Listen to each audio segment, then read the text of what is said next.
A gravidez não planejada pode resultar em maiores taxas de depressão materna, violência doméstica, baixo peso do recém-nascido ao nascer, baixas taxas de amamentação e complicações durante a gravidez, entre outras questões. Para as mulheres com diabetes, há ainda outros riscos em uma gravidez não planejada, além de que é importante ter um cuidado especial para escolher o contraceptivo melhor que não prejudique as taxas glicêmicas das mulheres com diabetes. Quem vai nos explicar um pouco mais sobre essas questões são Fabiana Couto, do movimento Divabética, e Thaís Uchicusa, ginecologista. Olá, sejam bem-vindas ao nosso programa Cidadania. E eu vou perguntar primeiro para a doutora Thaís, que é ginecologista, quais são os riscos extras de complicação que as mulheres diabéticas encontram na gravidez? Que legal, obrigada pela participação e pela oportunidade, né, Roberta? Então, como você falou, a gravidez não planejada tem vários riscos associados, mas quando ela comete uma mulher que tem diabetes, esses riscos ainda são maiores. Isso porque a glicemia, se ela não estiver bem controlada, ela pode ocasionar, por exemplo, malformações no feto. Então, a mulher com diabetes que engravida com uma taxa de glicemia alterada, ou seja, a mais de 6,5% de hemoglobina glicada, ela tem até mais de 2 vezes a chance de ter uma malformação daquele bebê. Com isso também ela tem mais chances de abortamento, de óbito fetal, desse bebê nascer grande demais e com isso necessitar de cuidados pós, nascimento, necessidade de ir para a UTI. Então, várias complicações para o feto, mas também podem existir várias complicações para a mãe. Então, ela também corre o risco, por exemplo, de descompensar um diabetes que vinha bem controlado até então, no momento em que ela engravida. Ela vai precisar, muito provavelmente, alterar o esquema de tratamento que ela vinha fazendo, alterar a dieta que ela já vinha fazendo acostumada. Ela tem mais chance também de desenvolver pressão alta e mais chance de ter um problema relacionado ao diabetes, por exemplo, uma nefropatia ou uma retinopatia, que são complicações decorrentes do diabetes, mas que podem se exacerbar durante uma gravidez. Agora, é interessante que você mencionou essa questão do bebê grande demais, que muitas vezes as pessoas se preocupam se o bebê for muito pequeno, né, de baixo peso, não cresceu o suficiente, e até se orgulham quando que o bebê é muito grande, mas não é bem assim, né? Isso também é um risco, é importante tomar cuidado com isso. É isso mesmo. Na verdade, o bebê grande demais as pessoas acham bonitinho, né? Acham fofinho, mas o bebê grande demais significa que durante essa gestação, essa diabetes, né, a glicemia dela não foi bem controlada. Então, com isso, os níveis de glicemia dela ficaram muito altos e ela acabou passando mais glicemia para esse feto, ou também ela pode acabar tendo níveis de insulina muito altos por alguma resistência à insulina, e a insulina, a gente sabe também, é um hormônio que favorece aí o crescimento, né? Então, vai acabar favorecendo o crescimento do bebê. E aí, esse bebê muito grande, então, ele é um bebê descompensado da parte glicêmica, e a hora que ele nasce e ele assume, né, o controle da sua glicemia, ele não tem diabetes. Então, ele começa a fazer uma chance grande de desenvolver hipoglicemia, que a glicemia fica baixa demais. Isso é muito sério e pode ter graves consequências para o bebê. Fabiana, você é fundadora do movimento Divabética. Conta pra gente um pouco o que é esse movimento e por que vocês acharam importante, então, fazer uma campanha, né, sobre a contracepção para as mulheres diabéticas. Isso mesmo, Roberta. Eu sou diabética desde os 13 anos de idade, então eu falo que o movimento Divabética começou a nascer lá a partir da minha experiência e da minha dificuldade de aceitação do diagnóstico numa idade tão jovem, bem como também a dificuldade de aceitação da minha família.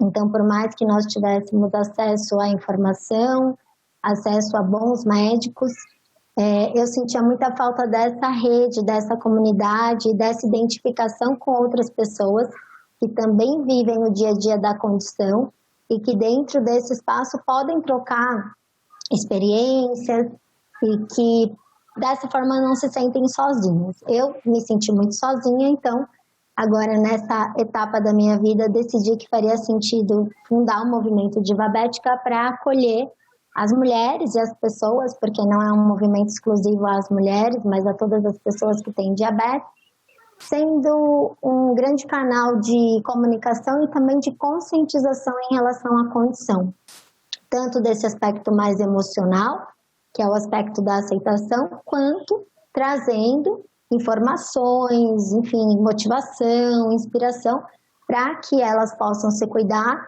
com muito mais segurança, com muito mais autonomia e terem também o protagonismo de buscar profissionais da área da saúde que possam atender a essas demandas únicas que estão relacionadas ao viver com diabetes.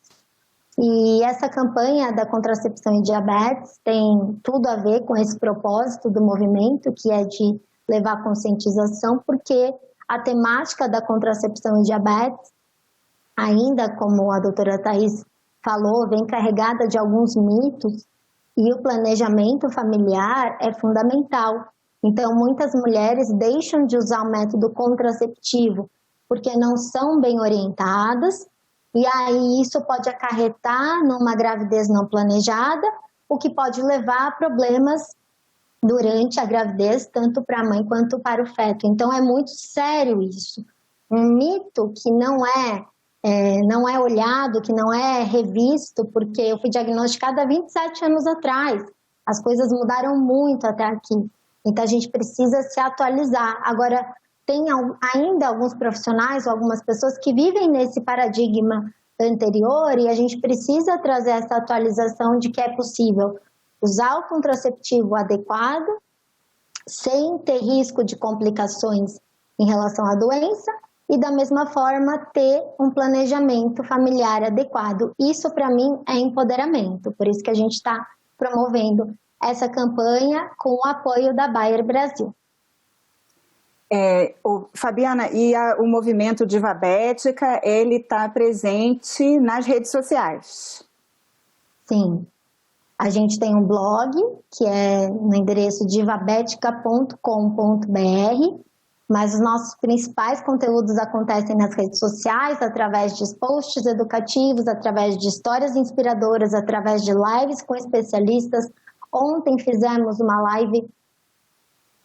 No dia 28, nós fizemos uma live, dia 28 de setembro, falando sobre diabetes e contracepção, inclusive com a doutora Thaís, e com uma mulher que é diabética há mais de 30 anos e que teve uma complicação, teve um AVC isquêmico em função do uso inadequado, de um método contraceptivo inadequado para a sua condição de saúde.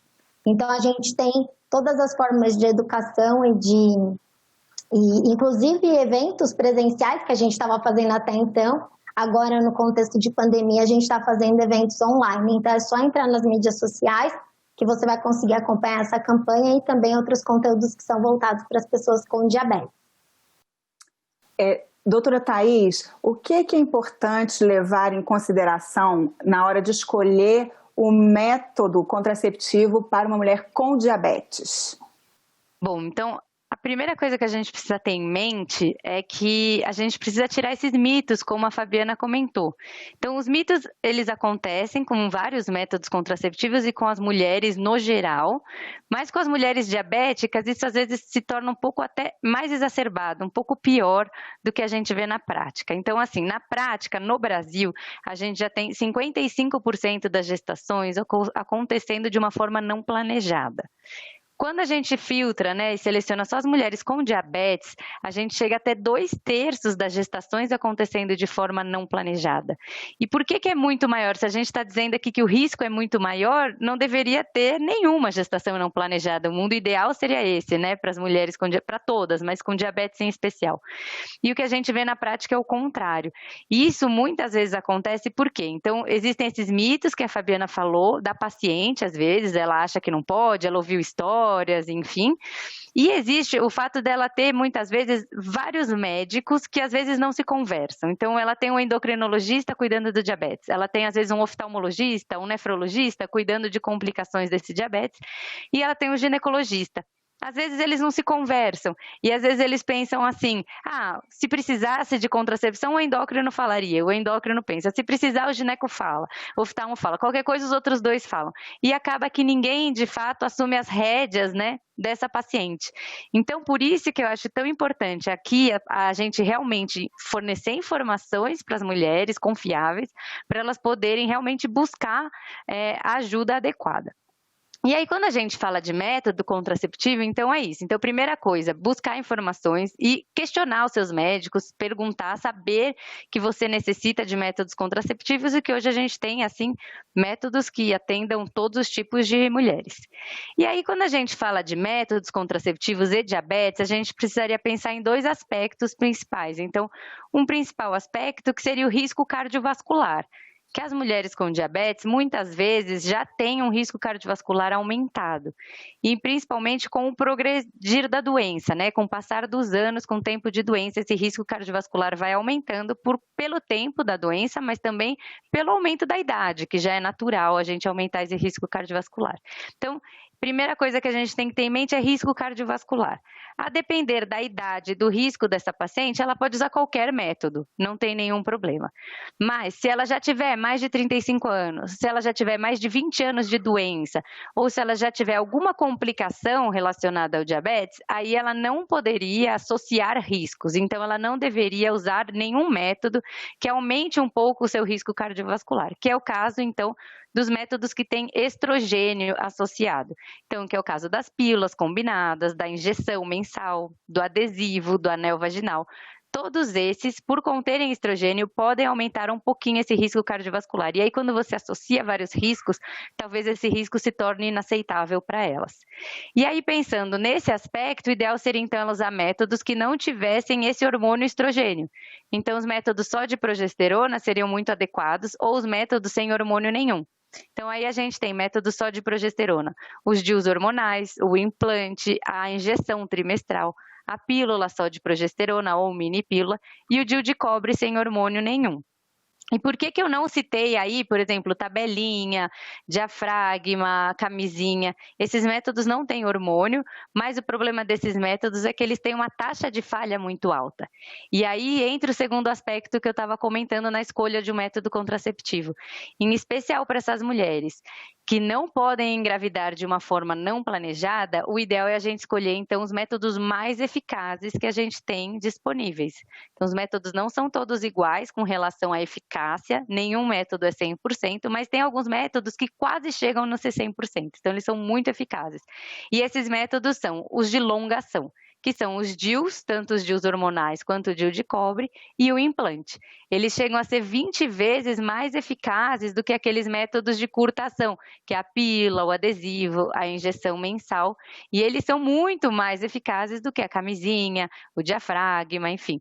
Então, o ideal é sempre, pensando assim, em doenças sexualmente transmissíveis, infecções sexualmente transmissíveis, usar uma camisinha, por exemplo, mas a camisinha para gravidez não é tão boa. E aí pensar em termos de risco cardiovascular e eficácia contraceptiva, então os métodos de longa ação parecem ser aí a melhor opção para essas pacientes com diabetes. Mas aí só para confirmar, então, com relação ao DIU, que é desses melhores, né, mais recomendáveis, além do DIU de cobre, existe também algum DIU hormonal que é só com progesterona, que é recomendável para diabéticos? Isso mesmo. Então, desses métodos de longa ação, a gente tem 3 tipos disponíveis no Brasil. Então, a gente tem os DIUs de cobre, que eles têm vários modelos e tempos de duração. A gente tem os DIUs hormonais, que são 2 atualmente, os 2 para 5 anos de duração, mas o hormônio deles é só progesterona e ele basicamente age só dentro do útero. Há um pouquinho de absorção pelo organismo, mas a taxa de absorção é muito baixa e não tem o estrogênio, como a gente comentou. Então, ele não aumenta o risco cardiovascular. E aí a gente tem o implante também. O implante é um bastãozinho que fica aqui no braço, né, embaixo da pele do braço, e ele dura 3 anos e ele libera só a progesterona também. Então, ele libera hormônio no corpo inteiro daí, mas só a progesterona. Fabiana, e como é o conhecimento das mulheres diabéticas, né, na comunidade diabética dessas recomendações e desses métodos contraceptivos? Olha, ainda é muito baixo. Inclusive na nossa live, né, a doutora Thais teve a oportunidade de responder a muitas delas e o retorno que a gente teve foi que elas nunca tinham ouvido algo parecido. Então, para muitas foi um primeiro contato mesmo, essa educação. Porque se você for pensar, a gente já tem um déficit de médicos endocrinologistas no Brasil. Então, mulheres com diabetes, pessoas com diabetes, muitas vezes são assistidas por um médico clínico geral, nem um especialista dentro da área. E aí, pensando também no Brasil, né, um país tão grande, com tantas realidades sociais, muitas vezes essa paciente ela não tem acesso a um profissional ginecologista que vá promover esse tipo de educação adequada. E por isso a importância de uma iniciativa como essa, para que a gente possa pelo menos despertar o interesse dessas mulheres em conhecer mais sobre si mesmas e sobre o seu próprio corpo, para que daí elas possam buscar os caminhos para poder fazer as melhores escolhas, porque a gente sabe que a informação ainda é muito restrita. E a gente fala que dentro do tratamento do diabetes, a educação em diabetes é um pilar tão importante quanto a medicação, a prática de atividade física. A educação em diabetes é o próprio tratamento do diabetes. Então, é por isso que me motivou também a criar a página e a começar a disseminar mais esses conteúdos que eu acabo tendo acesso, mas eu percebi que não podem ficar centralizados, eles precisam ser multiplicados de uma forma responsável, entendendo a individualidade de cada pessoa, mas levando essa conscientização para que essa pessoa seja uma agente de transformação na própria vida também, né? Doutora Thais, e como você estava explicando, a gravidez é muito arriscada. Quando essa mulher com diabetes, se ela fizer o uso do contraceptivo, escolhe com a ajuda do médico ou da equipe de médicos qual que é o melhor tipo de contraceptivo para ela, no caso pessoal usar, mas e se ela resolver que ela quer mesmo ter um filho? Quais são os cuidados necessários? Como planejar essa gravidez? Legal. Então, isso também é uma coisa muito importante.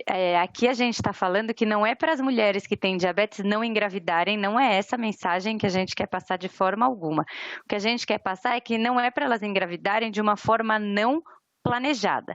E aí, por que ela tem que se planejar? Então, primeiro, para ela escolher o momento ideal de vida, né, para ela.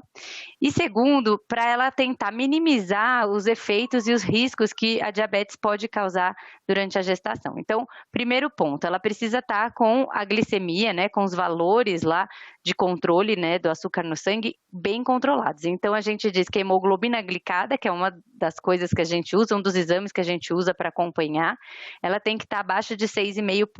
Então, isso já mostra que nos últimos 3 meses a glicemia veio em média aí bem controlada. Então, ela precisa estar bem compensada, essa é a primeira coisa, né?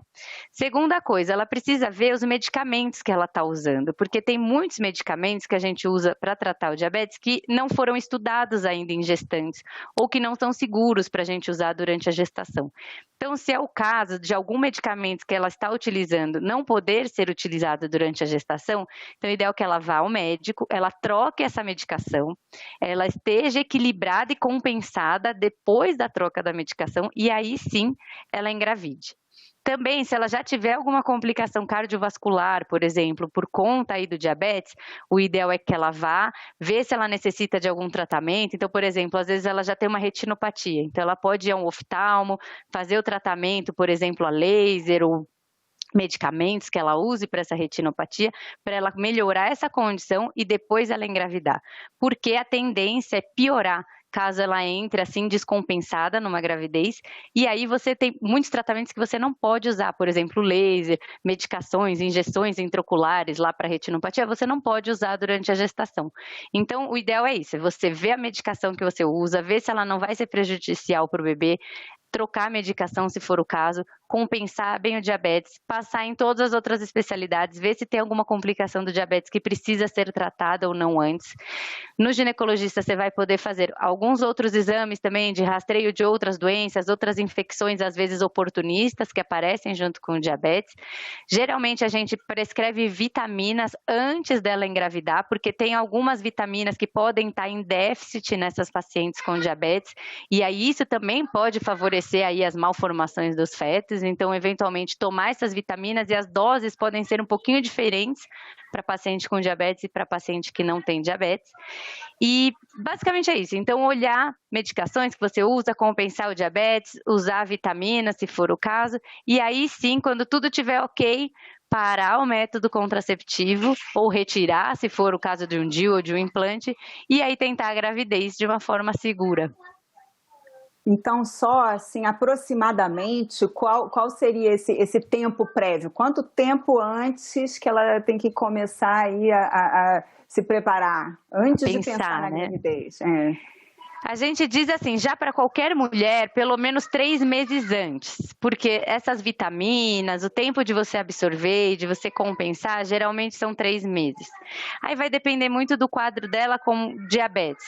Se é um quadro que vem bem estável, então, de repente, 3 meses estaria ótimo. Ela vai fazer esses exames nesses 3 meses, vai tomar as vitaminas e tudo bem. Se é um quadro que já vem bem descompensado, se ela vai precisar trocar a medicação ou se ela vai precisar fazer algum procedimento anterior, então um pouquinho antes aí, uns 6 meses antes, de repente, é um tempo legal para ela conseguir realmente se organizar e se preparar para uma gravidez saudável e segura.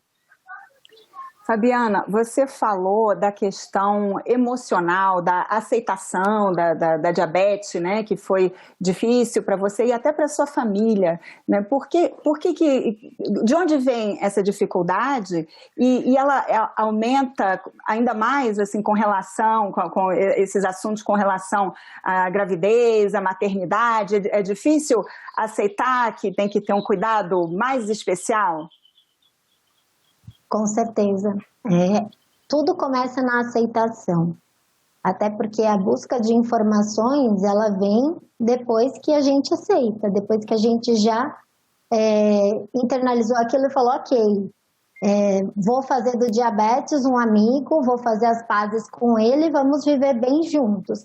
Mas enquanto você ainda está naquele processo inicial da negação, muitas vezes, não só na minha história, mas eu vejo todos os dias histórias parecidas como a minha, as pessoas elas não querem lidar com aquilo, elas não queriam ter aquela doença, então é como se elas não tivessem.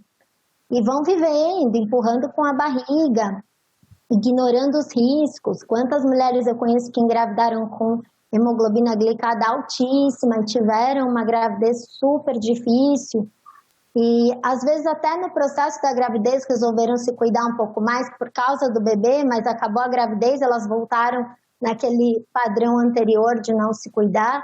Então a aceitação é fundamental e eu acho que ainda é muito subestimada na situação de um diagnóstico de uma doença crônica, que é uma doença incurável para o resto da vida. Então, isso vai ter um impacto psicológico na vida da pessoa e dos seus familiares. Então, o ideal é que essa pessoa busque algum tipo de apoio logo que recebe o diagnóstico, que vá falar com um psicólogo, um psicanalista, que vá buscar aí a convivência com outras pessoas que já passaram por esse processo e superaram, ou seja, elas conseguem ser uma referência, conseguem se espelhar e ver que sim, é possível viver uma vida muito saudável e feliz com a condição, porque realmente a rotina do diabetes, ela é cansativa e ela é demandante, uma vez que ela acontece 24 horas por dia, 7 dias por semana. A gente brinca que é um segundo trabalho que a gente ganha, assim, de repente, do dia para a noite, não remunerado, e a única vantagem que você tem de fazer esse trabalho é que você não vai desenvolver complicações futuras. Então, você precisa se motivar diariamente e, para isso, você precisa de um apoio psicossocial, que a gente fala. Então, é o apoio do lado emocional, uma ressignificação, que no meu caso foi eu olhava para o diabetes como um castigo e eu comecei a olhar para o diabetes como uma oportunidade de mudança do meu estilo de vida, inclusive de tornar o diabetes o meu propósito, o meu trabalho hoje, e de trazer também, dentro do seu âmbito social, dos seus relacionamentos, pessoas que entendam e que nos momentos difíceis você possa recorrer.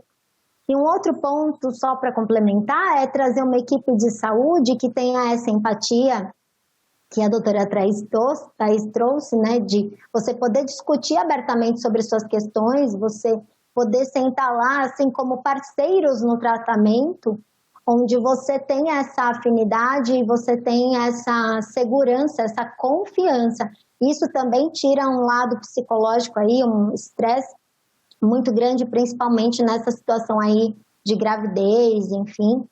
Então, é uma somatória de coisas, mas tudo começa na aceitação e na ressignificação daquilo na sua vida, né? Não olhar para isso só como algo ruim, mas ver que a partir disso coisas boas podem ser construídas também. Fabiana e Thaís, muito obrigada pela participação de vocês nessa entrevista aqui no Cidadania. Essa entrevista já está disponível no site da TV Senado, lá no programa Cidadania, assim como também no YouTube da TV Senado. Se você tiver alguma sugestão ou comentário, é só entrar lá no site da Ouvidoria do Senado e deixar registrado. E eu agradeço também a você que nos assiste. Muito obrigada pela atenção e até o próximo programa Cidadania.